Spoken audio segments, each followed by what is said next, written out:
Today we study about मानव मस्तिष्क यानी कि ह्यूमन ब्रेन।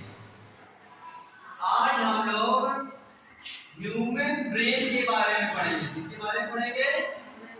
ह्यूमन ब्रेन यानी कि मानव मस्तिष्क। जैसा कि आप लोग जानते हो कि जो मानव मस्तिष्क है हमारे शरीर का सबसे कोमल अंग है। कैसा अंग है? और सबसे important part of our body, हमारे शरीर का सबसे महत्वपूर्ण अंग है, क्योंकि जो शरीर को पूरी तरह कंट्रोल करने वाला हमारा मास्टर ऑफ आवर बॉडी क्या है? मस्तिष्क। ये मस्तिष्क ही हमारे पूरे बॉडी को कंट्रोल कर रहा है।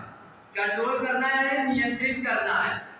ठीक है, तो जो मस्तिष्क है यानी कि हमारा ब्रेन है, उसके बारे में पढ़ेंगे हम लोग। उसमें कौन कौन से पार्ट होते हैं, किस पार्ट का क्या काम है, इसके बारे में पूरा विस्तृत जानकारी आज लेंगे।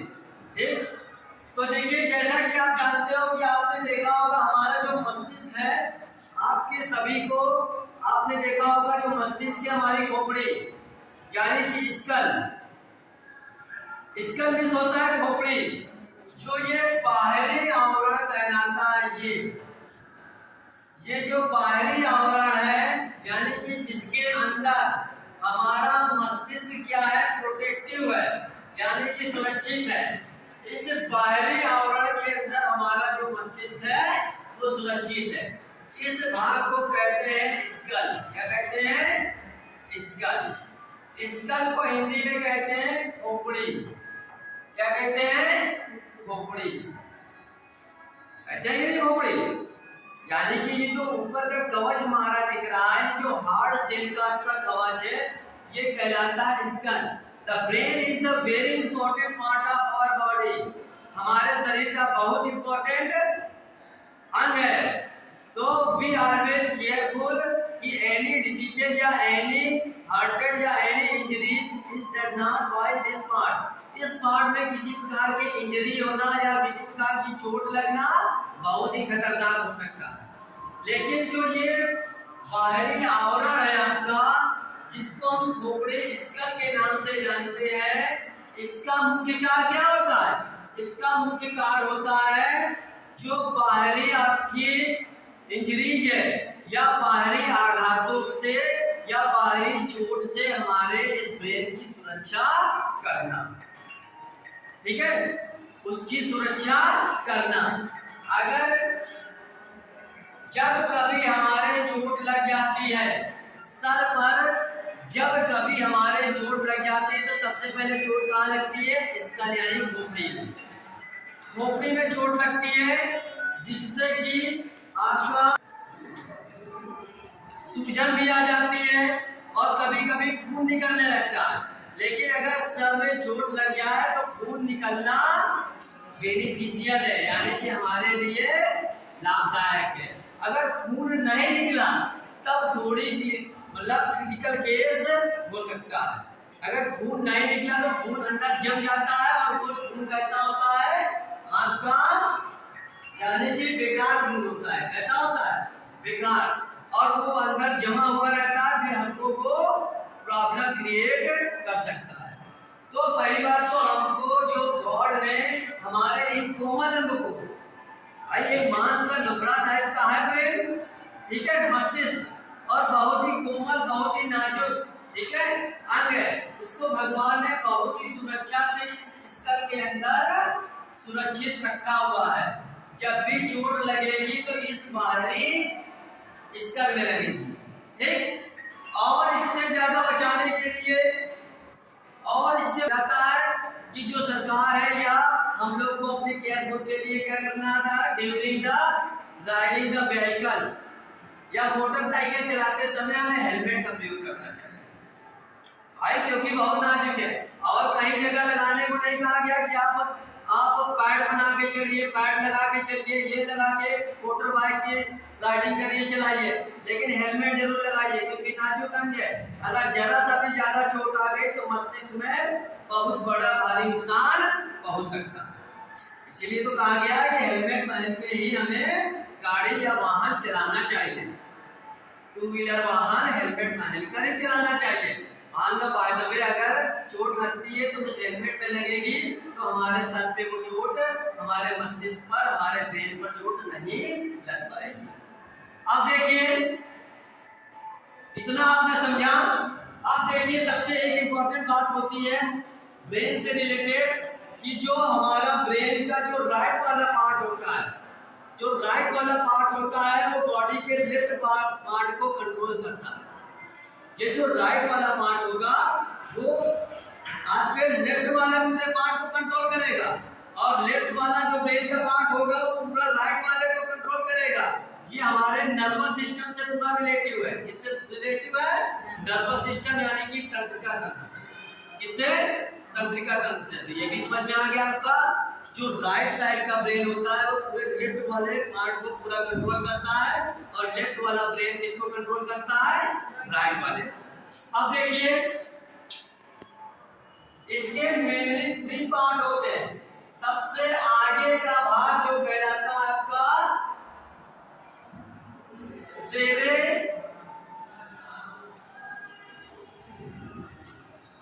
सेरेब्रम, जिसको हिंदी में कहते हैं अग्र मस्तिष्क। क्या कहते हैं? अग्र मस्तिष्क। क्या कहते हैं? अग्र मस्तिष्क। और ये पीछे का भाग कहलाता है आपका सेरेब्रम,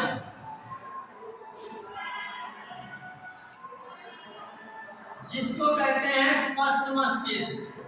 क्या कहते हैं? पश्च मस्तिष्क। और ये नीचे का भाग कहलाता है आपका मेडुला। क्या कहते हैं इंग्लिश में इसको? मेडुला। और हिंदी में कहते हैं मध्य मस्तिष्क। क्या कहते हैं? मध्य मस्तिष्क। वेरी इंपॉर्टेंट टॉपिक है ये, ठीक है। ये हो गया आपका अग्र मस्तिष्क, और ये हो गया आपका पश्चिम मस्तिष्क, और ये हो गया आपका मध्य मस्तिष्क, ठीक है। आप लोग सोचते होंगे कि पूरा ब्रेन एक ही तरह कार्य करता है, यानी कि जो भी हम एक्टिविटी करते हैं डेली यूजेज में या आपके लाइफ टाइम में होने वाली जितनी भी आपकी एक्टिविटीज है, क्या पूरा ब्रेन एक साथ काम करता है? तो बिल्कुल से नहीं, ठीक है। तो इसके मैंने जैसे बताया कि 3 भाग होते हैं। सबसे आगे वाला भाग ये अग्र मस्तिष्क कहलाता है, और ये पीछे वाला आपका भाग कहलाता है पश्च मस्तिष्क। अग्र और पश्च से ही समझ में आ रहा है। अग्र में आगे का, पश्च माने पीछे का, और मध्य माने बीच का, ठीक। अब देखिए अग्र मस्तिष्क और शरीर के ये सभी भाग अपना अलग अलग कार्य के लिए जाने जाते हैं, और इनका अलग अलग वर्क होता है, ठीक है। जैसे अग्र मस्तिष्क हो गया आपका, इसका काम होता है हमारे शरीर में या हमारे ब्रेन में जितनी भी एक्टिविटी होती है, कौन कौन सी? नंबर 1 आपकी थिंकिंग। क्या चीज? थिंकिंग, यानी कि सोचना। किसी चीज के बारे में सोचने समझने की प्रक्रिया इसी भाग में होती है। किस भाग में? अग्र मस्तिष्क में। किस भाग में होती है? अग्र मस्तिष्क में, ठीक। Second number reasoning. रीजनिंग यानी कि तार्किक क्षमता। क्या होती है? तार्किक क्षमता। तार्किक क्षमता का मतलब होता है किसी चीज में तर्क करना। अगर आप मैथमेटिकल क्वेश्चन सॉल्व कर रहे हैं तो उसमें रीजनिंग का प्रयोग करते हैं, तो वो जब ये चीज करने की बारी आती है तो ये वाला मस्तिष्क काम करने लगता है, किसी चीज के बारे में सोचना। और आपका 3rd नंबर हो गया रीडिंग। रीडिंग या लर्निंग, किसी चीज को पढ़ना। आप जो यहाँ के पढ़ती है, समझती है, याद रखती है, वो सब काम करता है अग्र मस्तिष्क। कौन सा काम करता है? अग्र मस्तिष्क। कौन सा काम करता है? अग्र मस्तिष्क। पहला काम सोचना, तार्किक क्षमता, लर्निंग, और अगला है याद रखने की क्षमता। याद करने की क्षमता या वर्क, काम, जो याद रखने वाला काम है ये भी अग्र मस्तिष्क का ही काम है। हमने कोई टॉपिक याद रखा, कोई फार्मूला याद रखा, कोई डिफिनेशन याद की, कोई परिभाषा याद की, तो उसका काम कौन करेगा? अग्र मस्तिष्क ही करेगा। कौन करेगा? अग्र मस्तिष्क करेगा। जैसे कि मान लीजिए हमने किसी पर्सन को या कोई चीज को, किसी थिंग्स को बहुत पहले देखा हो, अचानक 2-3 साल या 4 साल बाद वही हमारे सामने आ जाए, तो हमारे दिमाग में जानते रहे यार इसको कहीं देखा है बट याद नहीं आ रहा। हमने इसको देखा है बट याद नहीं आ रहा, तो दिमाग में जोर डालते पता लगता है अरे यार ये तो वही लड़की है जिसके साथ मैंने डांस किया था अपने पुप्पी के शादी में। तो वो दिमाग में अगर मस्तिष्क में रहता है, कुछ देर बाद वो याद आता है, याद आ जाती है। ठीक है, हमारा जो मस्तिष्क है अनलिमिटेड मेमोरी है। आपने मेमोरी कार्ड के बारे में सुना होगा, स्टोरेज डिवाइस के बारे में सुना होगा। दिस इज आल्सो मेमोरी, याददाश्त। लेकिन आपने 1 GB 2 GB 3 GB 4 GB सुना होगा, लेकिन ये जो माइंड है आपका अनलिमिटेड है, इसका कोई लिमिट नहीं है। बचपन से लेकर अभी तक आपने कितनी चीजें याद रखी, कितनी चीजें सीखी, और आने वाले समय में भी आपको सीखना है और याद रखना है। तो मैंने बताया किसी चीज को पहचानना, सोचना, तार्किक क्षमता, रीडिंग पावर, याद करने की क्षमता, और अगला नंबर अंतर करने की क्षमता। इसकी अंतर करने की क्षमता, यानी कि दो चीजों में डिफरेंट करने की क्षमता भी कौन सा मस्तिष्क करता है? अग्र मस्तिष्क। कौन सा? अग्र मस्तिष्क। अगर 2 फ्रूट रख दिए जाए या 2 स्वीट रख दी जाए, एक लड्डू रख दिया जाए, एक राजभोग रख दिया जाए, तो आप क्या उठाएंगे? राजभोग। 2 फ्रूट रख दिया जाए तो एक थोड़ा खराब हो, एक थोड़ा अच्छा हो, तो हमेशा अच्छाई वाला उठाओगे, क्योंकि उसमें काम करने लगता है दिमाग, अग्र मस्तिष्क। भैया ये अच्छा है, ये बढ़िया चीज है, इसको ले लो। ये राजभोग है, इसको ले लो। ये बढ़िया लड्डू है, इसको किनारे करो। ठीक है, तो यहाँ पर ये अग्र मस्तिष्क काम करने लगता है। क्या काम करने लगता है? अग्र मस्तिष्क। ठीक है, इतनी बात समझ में आई आपकी? तो यह अग्र मस्तिष्क के ये इतने काम बताए हमने, ये अग्र मस्तिष्क का काम करता है। जितने भी हमारी क्रियाएं होती हैं, सोचने, समझने, तर्क करने, याद करने, अंतर करने, ठीक है, ये सब क्रियाएं मस्तिष्क के अग्रभाग में होती है। इस भाग में एक वॉलंटरी, VOLUNTARY, वॉलंटरी यानी कि ऐच्छिक क्रियाएं। ऐच्छिक क्रियाएं का मतलब होता है जिन क्रियाओं पर हमारा कंट्रोल चलता है, यानी कि हमारा बस चलता है। जैसे अगर हम चाहें कि हाथ को ऐसे रखें तो 2 मिनट, 5 मिनट, 10 मिनट या 1 घंटा भी रख सकते हैं, तो ये हमारे बस में है। हम फट बैठ जाते हैं तो जितनी देर चाहे उतनी देर हम बैठे रह सकते हैं, तो ये हमारे बस में है। तो ये क्रियाएं, जितनी भी ऐच्छिक क्रियाएं होती हैं जिस पर हमारा बस चलता है, वो उसको कंट्रोल करने वाला कौन सा मस्तिष्क होता है? अग्र मस्तिष्क। जैसे कि चलना, उठना, बैठना, ये सब तो हमारे बस में है, हमारे बस में है। तो ये सारी क्रियाएं किसमें होती है? वॉलंटरी। वॉलंटरी भी होता है ऐच्छिक क्रियाएं। ऐच्छिक क्रिया का मतलब होता है जिसमें हमारा बस चलता है। हमारा माने हम लेटे रहे आधा घंटा, 1 घंटा, तो आराम से लेटे रहे, ये ऐच्छिक क्रिया है, इस पर हमारा बस चल रहा है। ठीक है, अब देखिए आपका आ गया पश्च मस्तिष्क। अग्र मस्तिष्क क्लियर हो गया, अब पश्च मस्तिष्क देख लीजिए।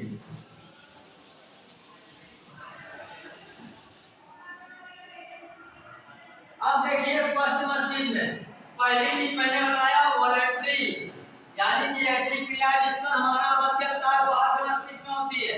और इनवॉलंटरी, इनवॉलंटरी यानी कि अनैच्छिक क्रियाएं। कौन सी क्रियाएं? अनैच्छिक क्रियाएं, यानी कि जिस पर हमारा बस नहीं चलता, जिस पर हमारा कंट्रोल नहीं होता। जैसे अगर आप चाहे अपनी हार्ट बीट को बंद कर सकती हो, हार्ट बीट, हृदय की धड़कन को रोका जा सकता है? नहीं नहीं पॉसिबल है। रुक गए तो हम भी रुक गए। या सांस लेने की गति को रोका जा सकता है, कुछ सेकंड के लिए तो हम कंट्रोल कर सकते हैं, लेकिन नहीं, किसी की क्षमता होगी सेकंड की, किसी की मिनट की, लेकिन ज्यादा देर तक इसको कंट्रोलिंग यानी कि रोका नहीं जा सकता है। नहीं तो फड़फड़ाने लगेंगे हम लोग। 2 मिनट के लिए नाक बंद करके देखो क्या हो जाएगा, घुटन महसूस होने लगेगी। क्या होने लगेगी, घुटन महसूस होने लगेगी, आपकी घुटन महसूस होने लगेगी।